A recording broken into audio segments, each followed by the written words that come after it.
Cleveland's Old Superior Avenue wasn't just a commercial street, it was a residential one too, and it was home to some of the city's earliest churches. Let's go back in time. Join me as we take another video walking tour, this time of Superior Avenue. We will start at West 9th Street and head east until we get to East 9th Street. The highlights of today's tour include a historic view inside the old arcade and some more views atop the Forest City House. Thanks again for joining. Our first stop is looking down South Water Street. The street was slightly altered in the early 1900s and became part of the Columbus Road Viaduct, and now the site is no longer and has become a parking lot. For the next stop, we will be looking east down a busy Superior Avenue. This horse car seems to be headed down South Water Street, which is the street we saw in the previous stop. Today, the street is just as busy. For our next stop, we will take the long way to get to the northwest corner of this massive intersection so we can get a better perspective of the National Bank Building. This structure graced the intersection of Superior and Water Street, which is now known today as West 9th. And for this next shot, we will see the same National Bank Building, and off to the right, you can see Superior Avenue. Today, the intersection is home to a much larger commercial building. For this next stop, we will head east to the intersection of West 6th, which was once known as Bank Street. Here, we are looking at the southern side of Superior Avenue. Can you spot the Sweeney Photography Building? Many of the stereoscopic images used in these tours come from his studio. Today, the block of buildings no longer remain, and the site is partly an intersection. For this next stop, we will be going a block over to the intersection of West 3rd, which was once known as Seneca Street. From this perspective, we are standing on Superior Avenue, looking north up Seneca Street. To the left of this picture is the Cuyahoga County's 4th Courthouse, and today, none of the original structures remain.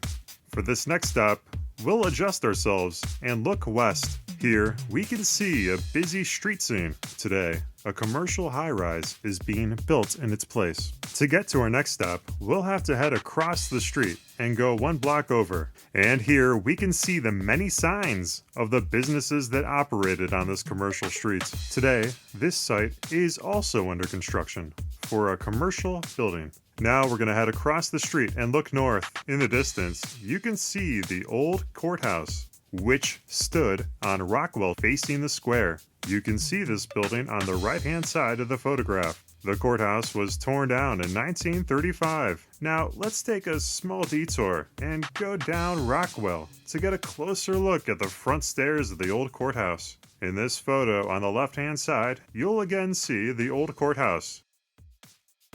And in the distance, you will see the old stone church, which is still there to this day. Let's head to the square and take a break, much like this person is doing. In the background of this photograph, you can again see the old county courthouse and the intersection which we were just standing in during our last stop. Today, the fountain is gone, but a renovated public square opened to the public in 2016. For the next stop, we're going to go to the center of Public Square and take a look at the Perry Monument. In this photograph, we are looking north, and we can see in the distance the old stone church. Today, we can see that the church's tower is shorter. Good news! I arranged for another viewing on top of the Forest City House. We will be situated on the penthouse level. Our orientation will be facing north, looking over Public Square. And here in this photograph, we can again see the old stone church and the fountain below. For this next photograph, we'll adjust our perspective and look northwest. Here, in the distance, you can see the towering steeple of the 2nd Presbyterian Church.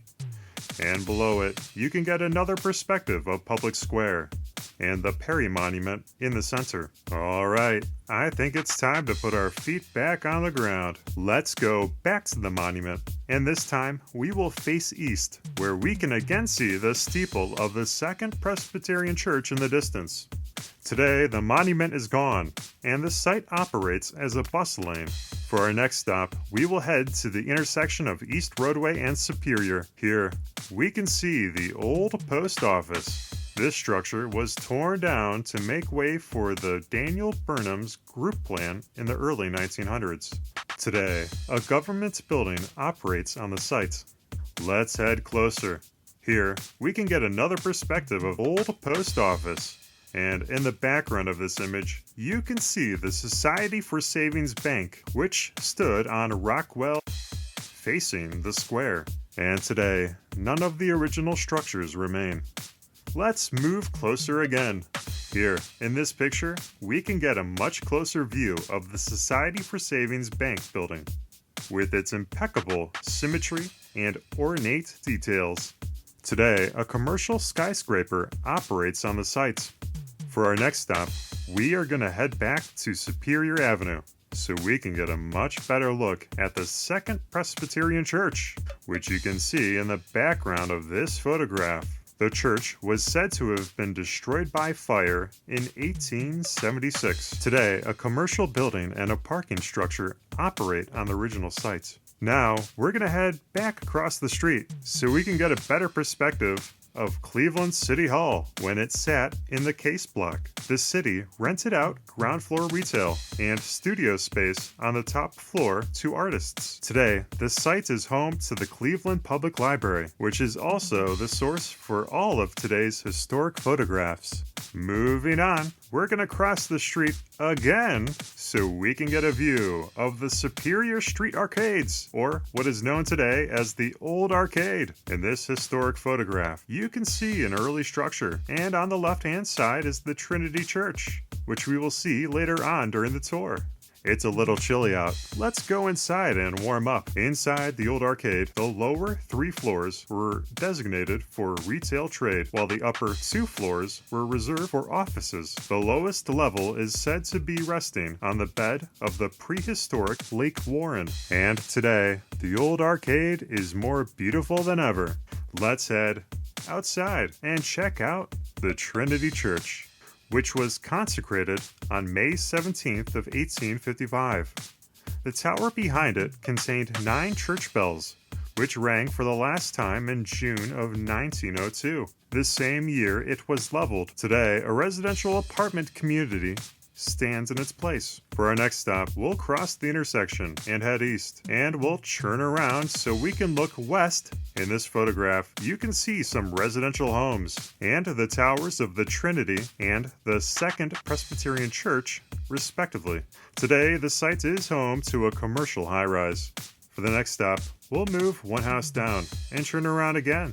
In this photograph, you will see some of the same homes that were in the earlier picture. These stairs appear to have been made of marble. These homes were later torn down to make way for the Holiday Hotel, which occupied the southeast corner of Superior and East 6 until it was torn down in the April of 1963. Today, the intersection is home to a much larger commercial building. Our tour isn't over yet. Let's check out our last stop, which is the Cathedral of St. John the Evangelist, which is still here to this day. The steeple was later removed and rebuilt on the southern side. Today, the recently renovated cathedral graces the avenue with its presence.